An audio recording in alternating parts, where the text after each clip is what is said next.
Hey guys, what's going on? So first of all, just let me go ahead and say the people at my local post office are absolutely amazing. They help me so much. They're always so friendly and, good friends with a lot of them. And I just really appreciate how much they're willing to go over and above and beyond what they're required to do. And it just really blesses me. And I'm glad to have them here locally.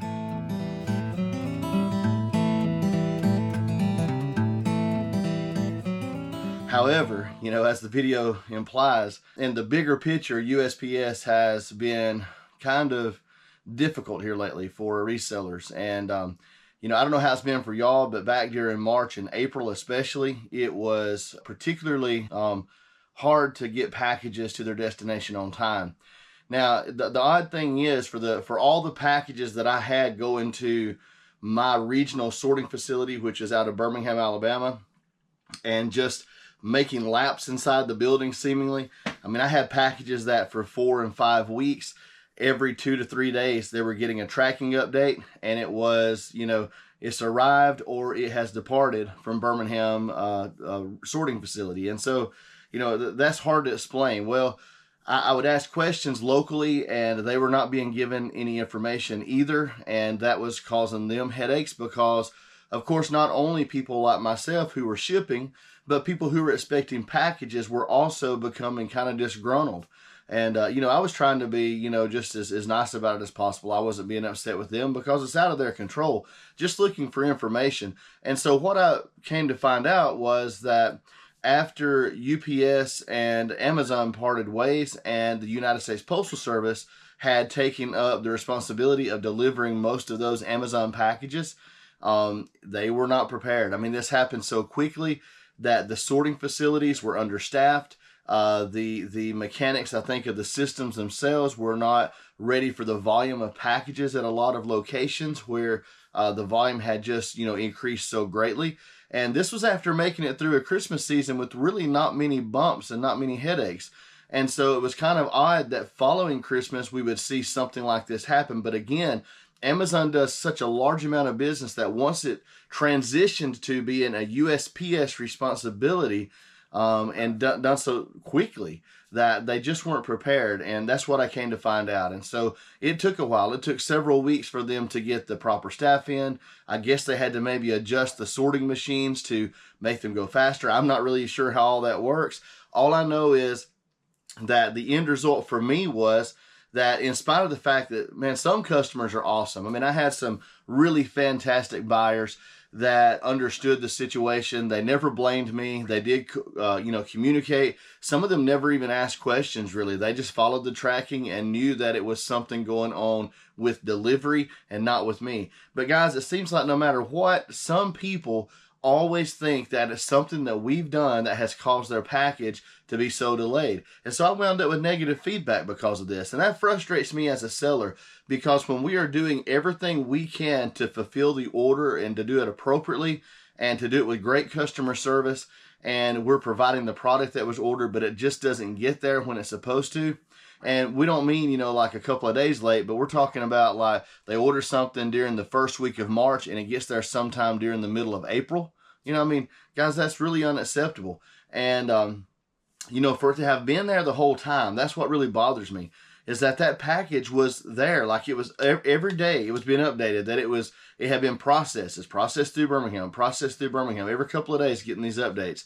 And, and it wasn't just one package, guys. This was a lot for me. This was well past a dozen.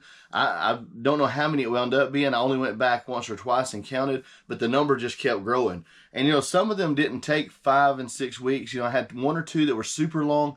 But I had quite a few that took 2 to 3 weeks to get to their destination.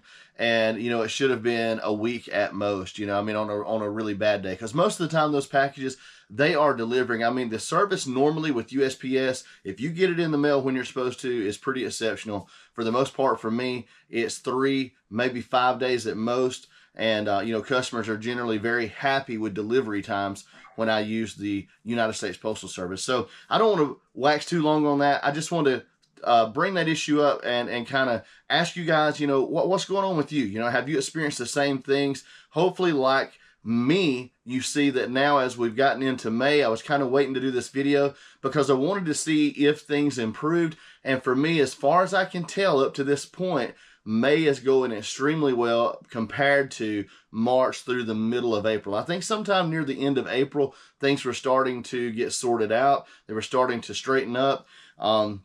My local office, they had informed me that they were told at that point from Birmingham that they had finally kind of gotten things in order. They had, increased staffing, and they were finally getting the backlog taken care of. So quite literally, packages had just piled up, and some of it was just sitting there. And even though new stuff was coming in, some of the new stuff was being processed quickly, but they weren't able. It's kind of like us with our death pile. They weren't getting back to the old stuff that had just been sitting there. And guys, that's crazy that they would work the new stuff and not the old stuff. But I don't know if that's because so much of it is automated. I'm not sure if those are just packages that somehow slipped through the cracks, fell off a conveyor. But I mean, I don't know. All I know is I was the victim of this in a sense, or maybe my buyers, a lot of those were victims of that process. But all that being said, guys, thank you for coming out to the channel today. I appreciate you being here. My name again is Josh. This is Bama Jaybird Resell. And by the way, if you haven't already subscribed, go ahead and hit that subscribe button. It doesn't cost you a thing. If you enjoy the content, guys, I've got a lot of other reselling content you can check out. Just link to my page and see what's there. And while you're at it, give me a thumbs up. Drop a comment below. Again, let me know what's going on with your shipping. If you're having similar troubles, or if you have had similar troubles in your region, and is it any better? Have you seen things improve yet since this transition of Amazon packages going through the United States Postal Service? Hopefully it's gotten better for you as well, or maybe you didn't experience any hiccups at all, and that would be great. Hopefully that wasn't the case everywhere. But all that being said, guys, stick around. I've got a great what sold portion coming up. It's kind of long. It's a really good set of sales. I'd love for you to enjoy that. So guys, again, thank you for joining me. One last thing I'd like to tell you about though. Coming up in August, we are having a meetup. It is hosted by the Two Old Guys Reselling podcast and then co-hosted by the Reseller Locker Room. And this is the Pickin The Plateau 2024 meetup in Crossville, Tennessee during the Highway 127 yard sale. So guys, if you want to know more about that, check out the link down below at Eventbrite, or head on over to the Two Old Guys Reselling podcast. That's hosted by myself and Caleb over at theoldpaths, and you can check that out as well. And hopefully you'll enjoy the podcast. I think there's a little something for everybody there. So either place you can find a link to Eventbrite, and there, if you'll scroll through the pages, you'll see all the information about the event and tickets and all that stuff. We'd love for you to come out and join us. And guys, with that being said, let's head on over to the what sold portion. All right, so let's take a look at what sold now. So we have today 29 items going out for $1,094.11. Now that's a lot, and a lot of this is due to the fact that I've been running a spring sale. Just a small percentage off. Things that I've had for a year, I've set those at 10% off, and anything under that, I went with 5%. And then in addition to that, I began an 8% promotion. So you'll see kind of how this has affected sales, kind of boosted them a little bit for this round. But let's take a look. Again, 29 total orders for $1,094.11. Starting with the bottom, working our way up to our biggest sale of this group. So first we have a Tupac CD. I'm not going to recite the title, but you can probably see it there in the video. But this sold for $4 plus shipping. Then I have a DVD, Deep Purple. This sold for $6 plus shipping. By the way, the Tupac CD, I'm already in the profit on those. These, same way, I had spent, remember, the $4.25 on that entire music collection, that old music collection, and this is all profit. So $6 plus shipping on that. So then I have another music DVD going out. This is Herman's Hermits, The British Invasion. This, again, from that big music collection. This sold for $8 plus shipping. So then I have Air Supply. 2 CDs, bundled these together, sold these for $9.99 plus shipping. After that, I have a set of vintage Mickey Mouse ears. So this is like the little cap, and this one, guys, is made in USA. It is from Jacobson, and I'm not sure of the time frame on this particular set, But I picked these up while we were in Omaha for Planes to Profit. I think I gave 99 cents for them, and these sold for $6.50 plus shipping. All right, next up, I have a shirt that I got at the bins a good while back. This is Comfy USA. You can't tell a lot about it. It's just a small little tank style linen shirt in a light blue color. So anyway, that sold for $8.99 plus shipping, and I probably had like a dime in it. You know, it doesn't weigh anything. Got that again at the bins. All right, so next up we have another music DVD. This is REO Speedwagon live from the Heartland, or live in the Heartland, and this sold for $16.19 plus shipping. Next up, we have a Cuisinart. This is the AFP7 lid only for a food processor. I bought the whole unit. I threw away the base because it really wasn't worth trying to resell, really heavy. And all of the parts, the plunger or pusher, the top, the cup, the knife, the little exchanger base, all that stuff I listed separately. This I sold for $12.99 plus shipping. I had $7 in the entire machine. So by the time I sell all the parts, it should be like 40, 50 bucks of profit. All right, so next up I have a Calvin Klein. You can't tell much about this, but this is like almost like sweatshirt, knitted material. The color's not coming through really great, but it's like a beigeish gray color. It's like heathered with beige and gray. And it's really cool. It's a dress actually, and that sold for $10 plus shipping. So not much in that. Again, sourced from the bins, probably like a buck or so in that. It's got a little more weight than the Comfy USA shirt did. Next up I have a Minolta, kind of a point and shoot, the old 35mm style camera. I did test this. I had some batteries. It powers up. It seems to work. Everything worked right on it. I sold this for $16.50 plus shipping. I had, I think, $2.99 in it from Goodwill a good while back. Finally listed that up, and not a bad sale, not a huge profit. We're working our way toward the big ones, guys. So next up, I have a set of Squire Parsons CDs. There's 3 of these. And guys, this one is a collection. It's got 20 songs on it. This one the same way. This one has 17. And then this one as well has 20. So you're talking about a pretty big music collection. These sold for $20 plus shipping. And I gave a buck a piece for these at a thrift store in Montgomery, Alabama. Just kind of like a local thrift store. All right, next up. So I didn't make much on this item. This is a blow mold of an owl. It could be used as a bank. It's got a slot on top where you could knock it out. It's got the plug in the bottom. It can also be used as a garden decoy. But anyway, this is made in USA, and it is, like I said, it's vintage blow mold. I really probably could have got more for this if I had waited, but I got $15 plus ship. I think I gave $6.99 for this, so I just really got my money back and made maybe a couple of dollars. But it's kind of big. It's been around for, you know, I've had it listed for probably a month and a half. I thought it would sell pretty fast when I got it. I didn't want to keep it around. It's not worth enough money to take up that much shelf space, so I let it go at that $15 offer.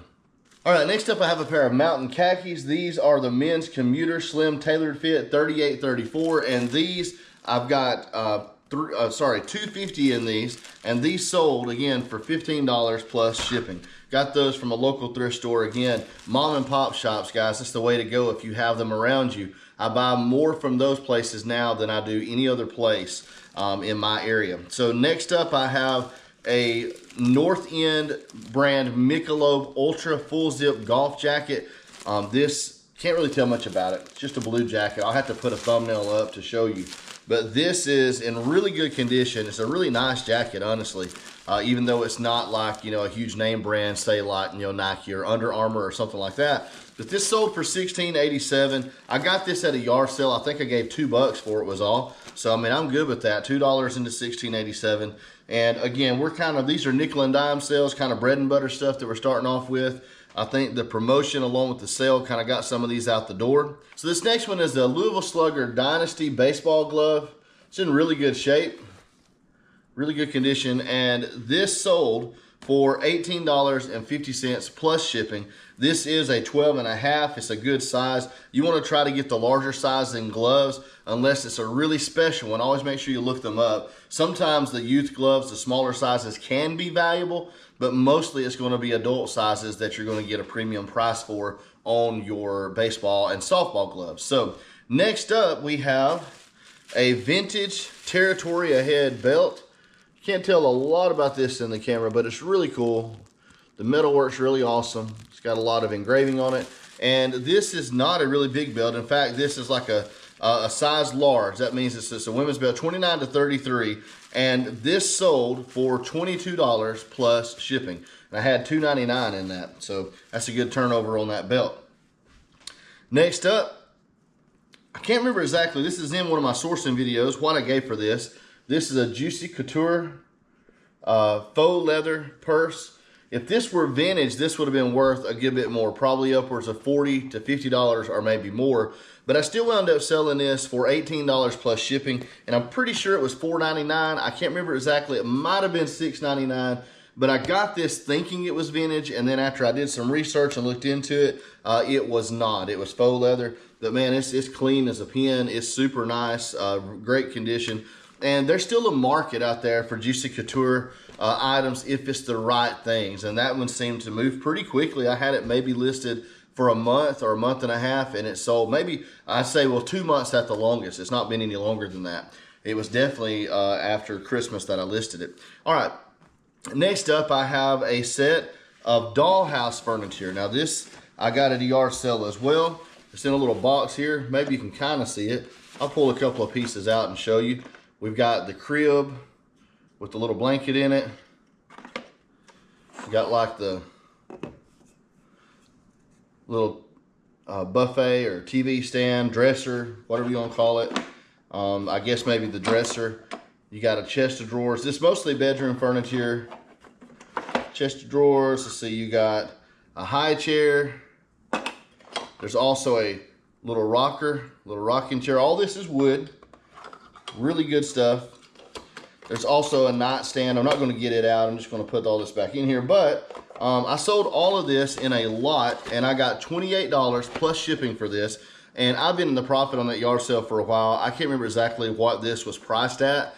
This was actually some people, the furniture, and several other things in the box. So again, that sold for $21 plus shipping. So really good profit on that item as well. So next up, we have another set of music. This is a set of 5 Pat Benatar CDs, including the Best Of Volume 2, In the Heat of the Night, Crimes of Passion, Best Shot, and Precious Time. So Pat Benatar. These sold, 5 of these, for $28 plus shipping. Not too bad on those either. Next up, I have another Ariat, R-E-A-L, Real Ariat, or Real Ariat. I don't know how you're supposed to say that because it's got the little stars between the letters, so I don't know if you're supposed to emphasize them or what. But anyway, this is an extra large. It is brand new with tags. I got this at a local consignment shop, and these were on the clearance rack. I think I gave about $6 each or $7 each for these. They were priced at $50 a retail, and I sold this one for $28 plus shipping. Either way, a really good profit. It's just been a while, and I can't remember what I gave for those.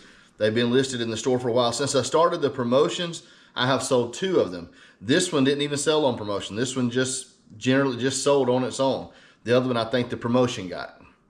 Next up, I have, oh, I didn't say, I bought like 5 or 6 of these. They were all hanging on the rack. They were all the same price, so I bought all of them, all new with tags. Thought it was a good color, kind of like a coral color.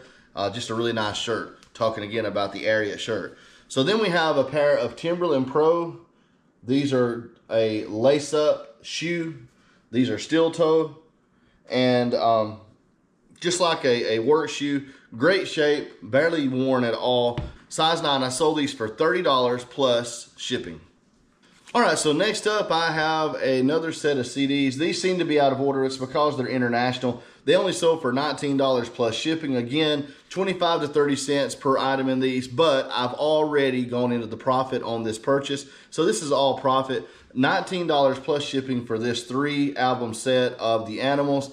And this includes Before They Were So Rudely Interrupted, the retrospective, and also the singles. And the singles is a double album, and it's got 41 songs on it. So that's a really cool set of music. It's actually going to Mexico, and so even though I put these in order from least to greatest, that's why it's kind of out of order a little bit. But now we're getting into the best of the sales for these last couple of days. And We're going to start with a first edition Stephen King, The Wind Through the Keyhole. This is from the Dark Tower series, Wind Through the Keyhole. This is first edition, first print, and this sold for $40.49 plus shipping. So books can be a really good pickup if you find the right ones.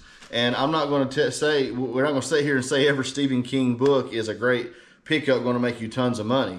But if they are hardback and first editions, they're definitely worth looking up. You can find some hidden gems in there that have pretty good value if they're in really good shape. And that one was pretty much in unread, like new condition. So it really helped it move a little faster and for a premium price. Next up, I have a Lily Pulitzer. This is a skort. So it's, you know, the shorts with the skirt that goes over it, but it's a really cool color scheme, really bright neon colors. This sold for, this is a size 0, by the way, it's really small, but this sold for $45 plus shipping. It is new with tags, and I got this at Goodwill for $4.99. So $4.99 into $45 plus shipping. All right, so there's 5 orders left, and 4 of them are from the music hall. This is called Nuggets. This is a box set, including the original volume plus 3 other volumes, and this is actually a compilation. The original artifacts from the first psychedelic era, 65 to 68. But this sold for $60 plus shipping. 60 bucks plus shipping. All right, so next up I have a complete set, volumes 1 through 16, of the Stories from Hope Haven. This is printed by Guidepost. The Guidepost books can be really good, especially if you can get complete sets. Some are more rare and have greater value, but these are just pretty well sought after if they're in great condition, the hardbacks especially, and you can get them cheaply. Now, I probably overpaid for these. I think I got these at the thrift store, and again, there's 16 of these, not just the 3, and I think I gave $1.99 a piece. A lot of times, if I'm there early in the day, I can ask, and they will bundle things like that together for me and give me a price for the set. I can't remember if I did that with these or not. If I paid shelf price, they were probably $1.99 each, and that would have made the total cost somewhere around $32. I usually have at least a 10% coupon, so 32, you know, minus 10% would have been like $29 maybe, $28. And so that into $58 plus shipping. I should do okay on them. I mean, you know, it's not one of those where I'm tripling or quadrupling my money, which I would prefer to be doing, but it being a complete set, getting them out the door, and again, and I took an offer on these, you know, I mean, these I had priced up at like 65, I think, and I took an offer of 58. So plus they were on sale. So $58, I should, what would that be like? I should make at least 15 to 20 bucks off of them, something like that. All right, so only 3 sales left to go, 3 items left to go. Let's get the first one. The first one is the Kinks. This is a 5-disc set. Guys, this is a really comprehensive collection. It's called the Anthology 64 to 71, and there's 140 songs. This is about as complete as you're gonna get for the Kinks, and this sold for $69.87. This is out of my music buy, $69.87 plus shipping. Next, I have an unopened, this is still sealed, Humble Pie, their performance Rockin' the Fillmore, okay, the complete recordings, and this is only 22 songs. This sold for $75 plus shipping. 75 bucks for that little box set with 4 discs in it. Crazy, just blows my mind, guys, how much money I'm making off of this stuff. Next up, I have a set of DVDs. This is the complete set, volumes 1 through 12. So this is 1 through 4, 5 through 8, and then 9 through 12. And this is the Hullabaloo, volumes, again, 1 through 12 on DVD. It includes people like Simon and Garfunkel, The Animals, Frankie Avalon, The Byrds, The Supremes. I mean, you name it during this era. The Rolling Stones, the Four Tops, the Shangri-Las. Guys, it's so awesome. Dusty Springfield, Dionne Warwick, The Four Seasons, Sammy Davis Jr., Herman's Hermits, the Mamas and the Papas. I mean, honestly, this is an awesome set of live recorded DVD music. And this sold, these 3 volumes, for $90 plus shipping. I know. Good Lord, man. All right, so that's all of the sales for today. That again was a total of 29 sales for $1,094.11. Great last couple of days. I hope it continues. Hopefully this spring sale, along with the promotions, is going to help me get rid of a lot of older stuff. Yes, I had some new items that I've listed in this, but I had quite a few. Probably half to 2/3 of this were items that have been sitting in the store for a pretty decent amount of time. So hopefully this strategy is working. I only ran this sale for 2 weeks. We're not quite into the second week of it yet. I'm about another day away.